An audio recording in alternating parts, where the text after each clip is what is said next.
Хоёул баг хамт ирч тий сууж байгаа ч дээ.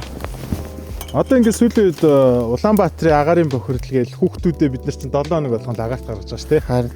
Тэгээ Улаанбаатараас хойш 30 гаруй км яваа Санзаагаас хойш гарч ирээл ингээ агаар нэм гой цэвэрхэн. Тэгээ мэдээж өвөл хүүтийн юм чи хүүхдүүдэд гой ингээд байгальтаас ихтэй цастай тий.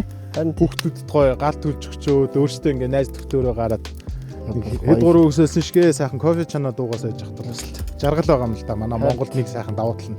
Амралт өдрөөр хаашаа явчих чинь тий. Хотын төв зэгээс л 30 баг байна уугүй л байгаа шүү дээ. Айгүй ойрхон гагарт гарч болж байгаа бох тий.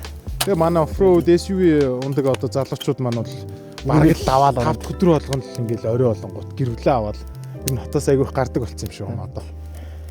Тэр манай ARP-ийн ч гэсэн гол хэрэглэгчнэр бол яг л тэр залуучууд байгаа шүү дээ тий. Байнгын хөдөө гарч их хол явахгүй ч гэсэн ядаж ингээ хүүхд гэр бүлээ агарлуулах хэрэгцээ чи бол одоо манайхны заашгүй хэрэгцээ болчиход байгаа шүү. Цэвэр агаар хүүхд. Одоо нийслэл цэвэр агааргүй байна гэл те.